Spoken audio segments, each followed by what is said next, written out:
ओम श्री साईराम. श्री साई चरित्राचा 33वा अध्याय हा उदी प्रभाव या शीर्षकाचा आहे. मागील 32व्या अध्यायाच्या अखेरीस उदीचा विषय निघाला होता. श्रोते हो, साईनाथांकडे जी दक्षिणा येत असे त्यातील भक्तांना गोरगरिबांना वाटून झाली आणि त्यातून जो पैसा उरला त्याची बाबा लाकडे घेऊन येत. बाबांच्या धुनीत ती लाकडे टाकली जात. त्यातून जी अमर्याद राख निर्माण होई ती बाबा भक्तांना उदी म्हणून देत. शिर्डीहून बाबांची परवानगी घेताना बाबांकडून उदी घेण्याची प्रघाद एक भक्तांचा होता. हा एक रिवाजच म्हणा ना. या उदीचा अर्थ मोठा विलक्षण होता. उदीद्वारे बाबा प्रत्येकाला सुचवत, या जगात दिसणारे सगळं राख आहे, हे माणसाने नित्य जाणावं. हा देह अखेरीस राख होणार आहे हे लक्षात राहावं म्हणून ही उदी. उदी हे वैराग्याचं प्रतीक आहे. भक्तांना उदी देताना कधी रंगात येऊन साईनाथ उदीबद्दल एक गाणं म्हणायचे आहे. ते गाणं असं होतं: रमते राम आयोजी आयोजी, उदियो की गोनिया लायोजी लायोजी. एकदा नारायण मोतीराम जानी नावाचे बाबांचे भक्त नाशिकला राहत होते. ते आपल्या आईसमवेत साईंच्या दर्शनासाठी शिर्डीला गेले. बाबा त्यांना म्हणाले, यापुढे तुमचा नोकरीचा संबंध राहणार नाही. ही गुलामगिरी आता पुरे. यापेक्षा आपला धंदा बरा. साईंची वाणी खरी ठरली. नारायणरावांची नोकरी सुटली आणि त्यांनी आनंदाश्रम नावाचं एक वसतिगृह काढलं. याच नारायणरावांच्या मित्राला एकदा एक विंचू चावला. मित्राला तीव्र वेदना होऊ लागल्या. नारायणरावांनी साईंची उदी जिथे विंचवाने दंश केला होता त्या जागी लावली. नवल असं घडलं, त्याच्या वेदना थांबल्या. साईंच्या उदीच्या जोरावर कितीतरी भक्तांनी मानसिक बळ मिळवलं तर काहींनी शारीरिक व्याधींवर विजय मिळवला. बाबांच्या भक्तांच्या मांदियाळीत रामगीर बुवा नावाचे एक गोसावी होते. साईंचा त्यांच्यावर खूप स्नेह होता. बाबा त्यांना बापूगीर म्हणत. बापूगीर साईंकडे आले आणि बाबांना म्हणाले, बाबा मी खानतीशी गावाकडं जाऊन येतो. मला उदीचा आशीर्वाद द्या. निघण्यासाठी मला परवानगी पण द्या. साई म्हणाले, खुशाल जा. वाटे जामनेरला तिथे नानासाहेब चांदोरकर यांच्याकडे उतर, मग पुढे जा. बाबांनी माधव अडकर यांनी लिहिलेली आरती एका कागदावर लिहायला लावली. माधवराव देशपांडे यांनी साईंची आरती लिहून काढली. आरती साई बाबा सौख्य दातारा जीवा, चरण रजातळी द्यावा दासा विसावा, भक्ता विसावा. जाळोनी या आनंग स्वस्वरूपी राहे दंग, मुमुक्षु जनादावी निज डोळा श्रीरंग. आरती साई बाबा. श्रोते हो, इथे आपण एक लक्षात घेतलं पाहिजे.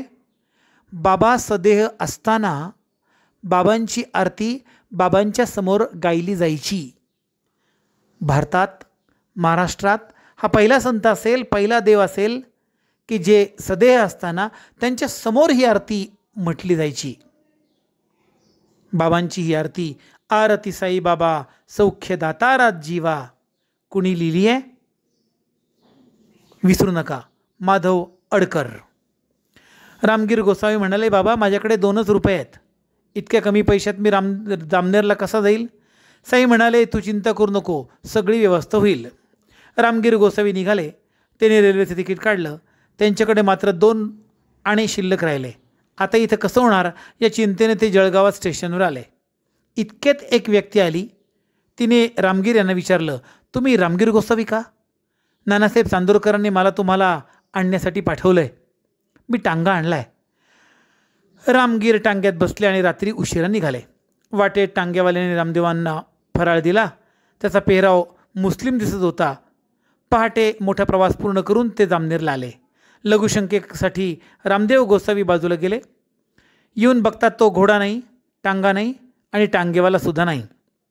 मोठ्या नवलाईने ते नानासाहेबांकडे आले. नानांना म्हणाले, तुम्ही टांगेवाला मला घ्यायला पाठवला होता म्हणून बरं झालं, नाही तर मला उशीर झाला असता. नानासाहेब म्हणाले, मी नाही टांगा पाठवलं तुम्हाला घ्यायला. मी कोणता टांगा पाठवला? रामगीर बुवांनी सगळी कथा सांगितली. दोघांनाही मोठं नवल वाटलं. रामदेव गोसावी यांनी बाबांची उदी आणि आरती नानासाहेबांच्या हाती सुपूर्त केली. याच वेळी नेमकी नानांची मुलगी बाळंतपणाला आली होती. तिला तीव्र प्रसूती वेदना सुरू होत्या. नानासाहेबांनी साईंची आरती म्हणायला सुरुवात केली. मुलीला उदी दिली. साईंच्या कृपेने कोणतीही अडचण आली नाही. सुखरूप बाळंतीण झाली.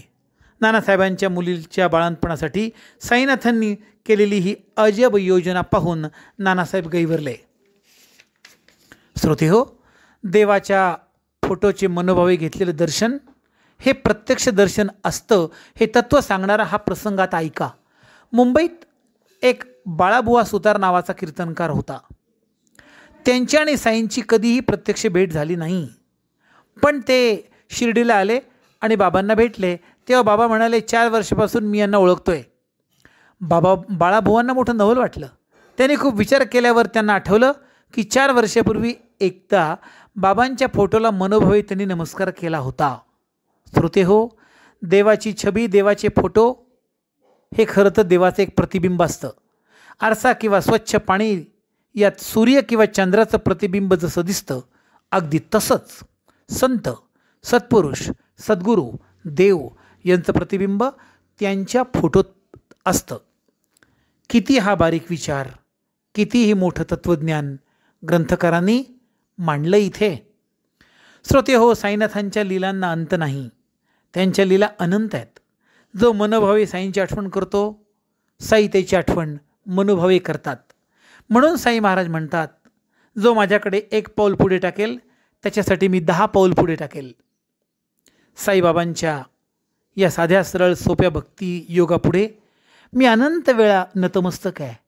बाबा म्हणायचे, मग जो गाई वाडे कोडे, माझे चरित्र माझे पोवाडे, तयाची या मागे पुढे चोहीकडे उभाची. साईबाबांचं दर्शन याची देही याची डोळा आपल्याला हो. प्रत्यक्ष साई महाराजांची पावलं आपल्या घराला लागो. या शुभकामनेसह हा 33वा अध्याय संपवतो.